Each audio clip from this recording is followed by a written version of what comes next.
Gentlemen, let's head to the US, where the Wall Street Journal reports Attorney General William Barr's expanding review of the Russian probe has evolved into a criminal investigation, which give a federal prosecutor who's leading the inquiry the ability to subpoena witnesses and use a grand jury. Michael, this is quite an escalation, this investigation into the investigation and that whole Russian collusion hoax. It's scaring a few people, I've got to say. You're seeing the reactions that are fairly unusual. Yeah, but when is this ever going to end? I mean, like the election was in 2016. All we've seen are inquiries into Trump's election victory, inquiry into the Russia probe, et cetera, et cetera. Now we've got, an impeachment. It never ends. The Democrats and their hangers-on and some Republicans just can't accept the result of the 2016 election, is what I was saying before. I mean, for goodness sake, this is where democracy in many respects is under threat by a lot of people who refuse to accept the will of the people. Absolutely. I mean, you could argue, James, it's better for the administration just to move on, but the president and many Republicans are keen for the Justice Department to investigate whether the Trump campaign was targeted for surveillance, whether this entire Russian collusion hoax was cooked up with people in positions of power and to get to the bottom of that. How do you see it? Well, I agree with Michael. The left have a real issue with accepting election results where they lose, whether it's Brexit, whether it's what happened in Australia on May 18, or particularly so with President Trump. They cannot accept that he is a legitimate, democratically elected president of the United States of America. And they're using the media, fair enough. They're using the courts and the institutions, less fair enough, to chase him down and stop him delivering. And this is what people forget about.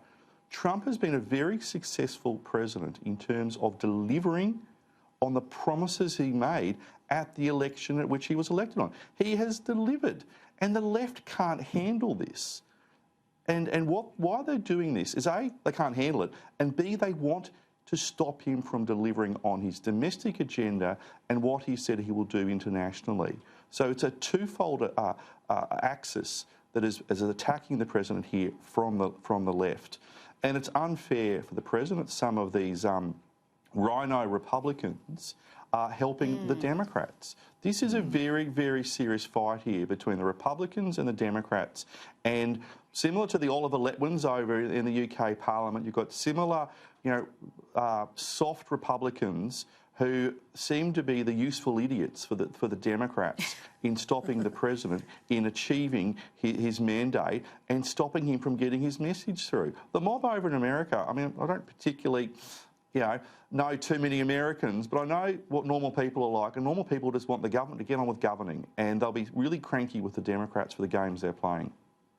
Absolutely. The rhinos, the Republican in name only, like Mitt Romney, are causing a fair bit of trouble. But James makes some good points there, because you look at the economy, unemployment is, I think, at a 50-year low, historic lows, wages growth for the first time.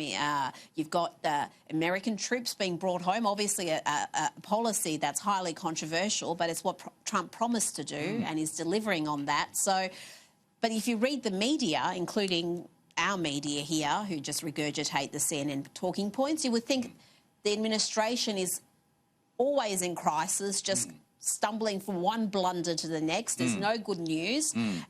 But there is plenty of good news, and people's wages are increasing. Yeah, well, it's very good news in the economy, as you say. I mean, unemployment amongst blacks is the lowest it has been for more than 50 years. I mean, he's had extraordinary success in relation to unemployment. But, of course, that's not headline news. So it's all the things that happen around Trump and the Trump administration that's news. But, yeah, it's wall-to-wall bad news, according to CNN, according to the Wall Street newspapers. The New York Times is probably the most obvious of the Trump haters out there. It just goes on and on and on. But now they're all setting themselves up for next year. We're getting into this position now about next year. Trump is obviously running again. He'll obviously win the Republican nomination. But the left media are trying to set a scene for a government, an administration, a president in crisis, and the need for change and return to some stability. That's what you can see the media focusing on now. Absolutely. I tell you, though, the media is pretty adept at kicking own goals, because Joe Biden is their front runner still. There was a poll that came out overnight. He's well ahead of Elizabeth Warren in this particular poll. And yet he has been so damaged by the whole Ukraine quid pro quo thing. No one knew about his son earning all that money in Ukraine. No one knew about some of the statements he's made in the past. And now the public's aware.